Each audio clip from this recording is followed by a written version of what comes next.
Hello guys, welcome sa ating vlog. Ang vlog natin ngayon, tuturuan ko kayo paano maglaga ng karne sa bansang Saudi. So ito yung kaldero, lalagyan natin ng tubig, tapos huhugasan natin yung karne. So ito na yung karne, hinugasan na natin. So ilalagay na natin sa kaldero. Lalagay na natin.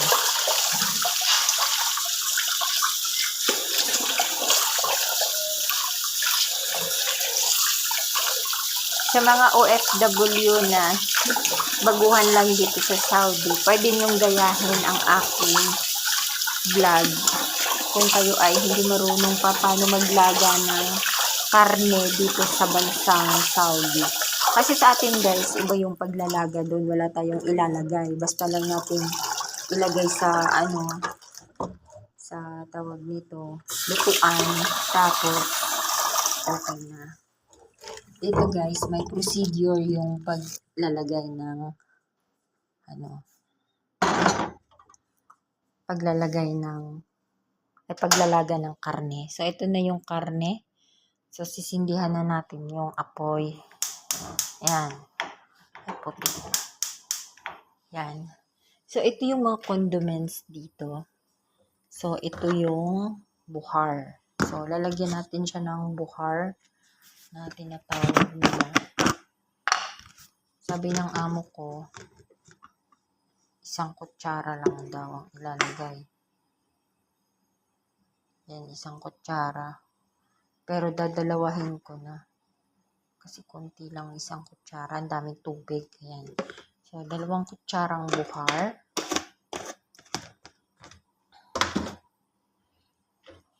Tapos, maglalagay tayo ng cloves. Yan, ilalagay natin ng cloves.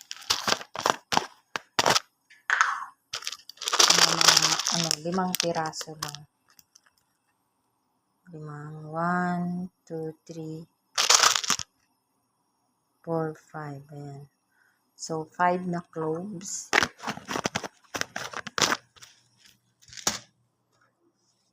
Tapos, itong hale. Lalagyan natin ng hale, guys. Ayan. 1, 2, 3, 4, 5, 6. So, 6 na hale. Ayan.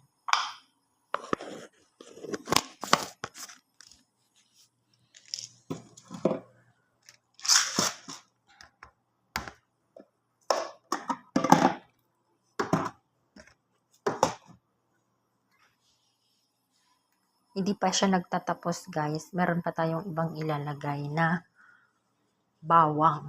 Ang bawang namin guys ay naka-frozen. So, kukuha tayo ng mga ilang pirasong bawang kasi ilalagay din natin doon sa ating niluluto. So, 5 bawang din. 1, 2, 3, 4, 5. So, yan. Ito, 5 bawang. Kasi dahil naka-frozen siya, hugasan muna natin para mawala yung ice. Ayan. So, yun na. Lalagay na natin yung bawang. Ang next natin ay yung kahoy na tinatawag nila dito na yan, dami namin mga abubot. Kukuha tayo ng kahoy guys. Ang tawag sa kahoy ay darsin. So, ito yung darsin. Ayan. Ito yung darsin, guys. So, ayan. Kung nakikita nyo, kuha lang tayo ng konti. Ito ay nagpapaalis ng nagpapaalis siya ng amoy. Tulad ng baka malansa. Ayan. So, lalagyan natin siya ng darsin. So, dito yung mga stock namin ng pagkain, mga ulam, mga kung ano-ano. Pag gusto mong kumuha ng mga ingredients, dito mo lang siya kukunin. So, hindi ka nalalayo.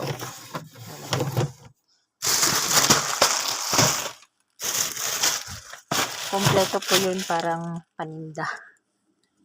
Yung bigas namin, 20 kilo. So, ito ilalagay na natin sa ating nilagang baka. Ayan. Tapos, kulang pa ng dahon. Kaya lang walang dahon, wala kaming dahon. Ay, nandun pala sa freezer. Nandun din sa freezer yung dahon ng laurel. So, ito yung itsura ng kusina namin, guys. Ganyan ang kusina dito sa Arabo. Sa bansang Saudi, yung kusina to ng amo ko. Iba-iba naman yung kusina, pero yung kusina namin may sariling pinto. Kasi pag nagluluto yung amo ko, ayaw niya na maglabas yung amoy, kaya sinasara yung pinto. Eh, wala pa naman siya, so hindi ako nagsasara ng pinto. Baka may biglang mag-doorbell. Hindi ko marinig magalit. So, yan. Hahanapin natin yung dahon. Ito yung dahon. Ito yung dahon ng laurel. Lahat ng condiments namin, guys, ay naka-freezer. So, yan. Kukuha lang tayo ng mga 2 pirasong dahon. Yan. Lalagay pa sa lupa. Ayun. Sa simento. Babalik mo natin.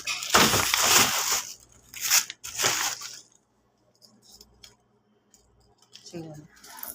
Malinis naman yung aming sahig kasi nagmamap ako kanina. So, hindi yan madumi. So, ito na, guys. Ayan. So, ganyan po maglaga ng baka dito sa bansang Saudi Arabia. Ayan. So, kulang pa siya, guys. Kuha pa tayo ng asin. Para pag nagkulo siya, so may lasa yung kanyang karne. Baka sabihin ng amo ko, ba't di mo binilagyan ng asin?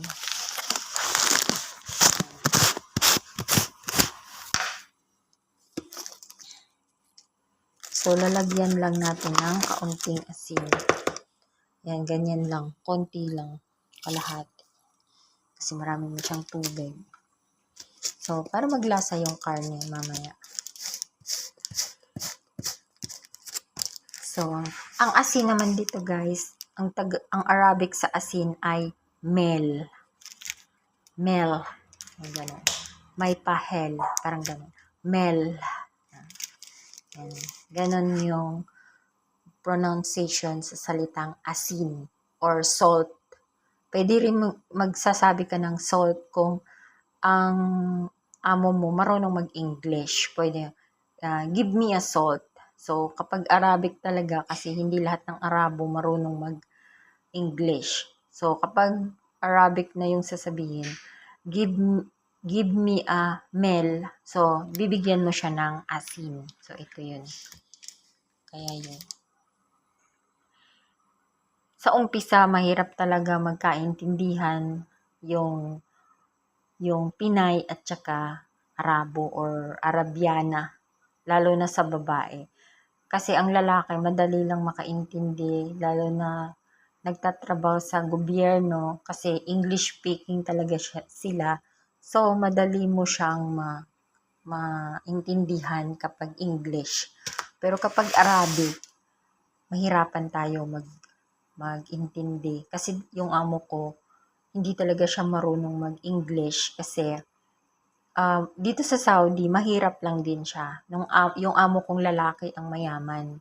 Pero yung amo kong babae, mahirap lang talaga siya. So, yun. Hindi siya nakapag-aral ng English language. Arabic lang yung, study niya na salitang Arabic, math, ganun lang. Science, yung science nila, Arabic din. So, ganun lang. Hindi kagaya sa atin na tinuturuan tayo mag-English, tinuturuan tayo mag-translate. Pero yung salitang Arabic, hindi yun tinuturo sa paaralan, di ba? ang tinuturo sa paaralan ay ang salitang English at saka paano magbilang. Dito ganun din, 'pag mahirap ka lang, hindi ka kayang mag-aral sa English language, Arabic school ka lang, at saka pagbibilang, yun lang yun. So, kaya yung amo ko, di rin marunong di rin siya marunong mag-English.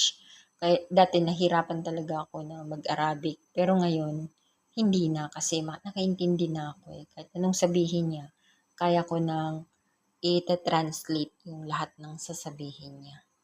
So, yun. Kaya, ganyan ang mga salita at mga gawain dito sa Saudi Arabia. Sa mga gustong pang matututo sa mga pag-Arabic, mag-comment lang kayo sa aking vlog kung anong gusto nyong i-translate or kung anong gusto nyong i-Arabic ko. Ibibideo ko at i-upload ko para mapanood nyo. Yun lang guys. Thank you for watching. Bye-bye.